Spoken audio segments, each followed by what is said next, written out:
probably get like 2.5, maybe if you're really thorough, you can go through maybe get close to 3 full gods worth. Wow. But yeah, most players are probably going to get like 1.5 to 2 gods worth of those individual things. There's lots of high-level powers and things that you get right at the end of that tree. That we want to make sure, again, every single play experience is different. Yeah. In addition to the narrative choices, because every time you make one of those dialogue choices, I'm going to go through skip through a bunch of stuff. Including the characters you bring with you, right? Exactly. Because you're going to be choosing what islands you're going to be going to in what order. That's going to unlock Argonauts in a different order. And each of those Argonauts unlock new narrative events, new combat events, you know, as they're going throughout the game as a whole.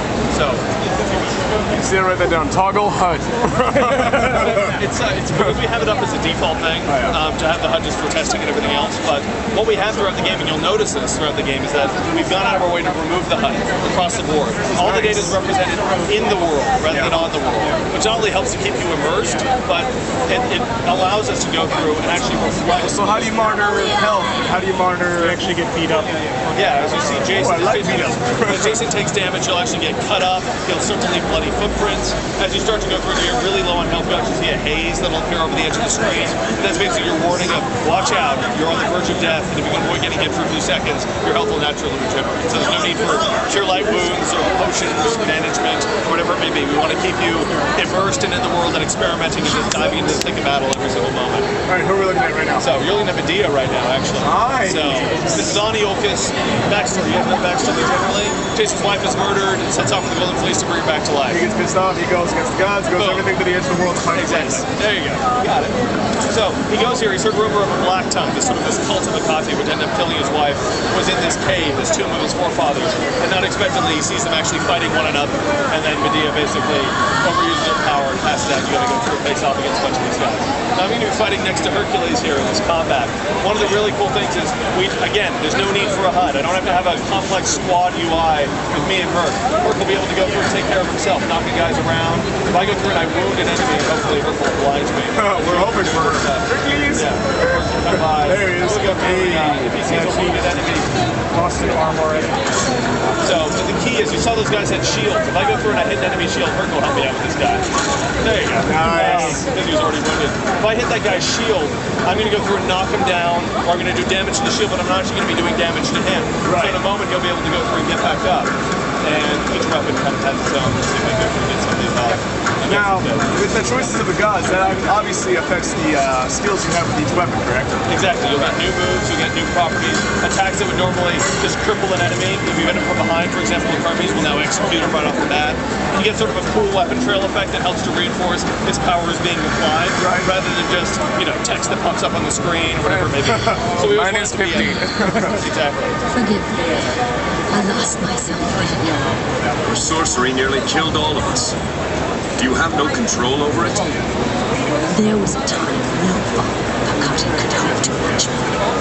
Once I abandoned the witch goddess, her protections, but now when they call upon the full might of my powers. You guys familiar with the original story of Jason the Argonauts?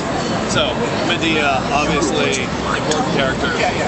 We have our own take on her. Obviously, she's kind of she's the ex-Black Tongue. She's the ex-Fall over Kati, so she's her inside source, but can't quite be trusted. So, one of the really cool things, there we go, we got dialogue. So, I mentioned before, every dialogue choice matters in terms of both context of the dialogue itself, but also your global progression. So, every choice that you have, Ares' choices are more confrontational or aggressive.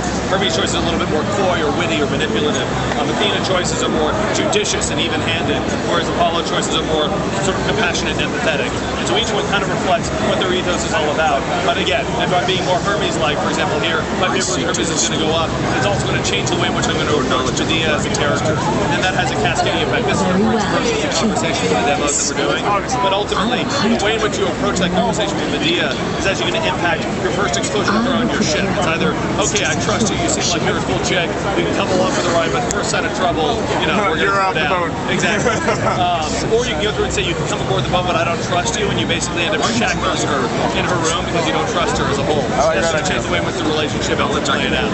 So I'm going to skip through some of the stuff just to show you some other cool elements. So one of the other ways in which Jason can progress throughout throughout the game is through equipment.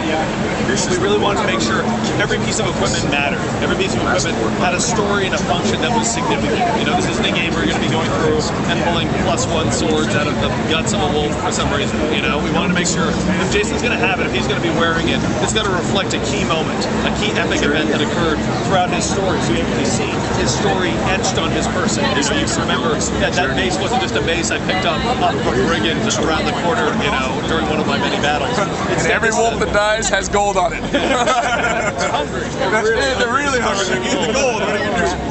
See, this is one of my main concerns with the equipment. Is how you guys are going to do this? It's customizable and all. But if that's the way it's going to be planned out, that's brilliant. And there is some equipment that can be customized. I'll actually talk about that. Now, throughout the game, can you actually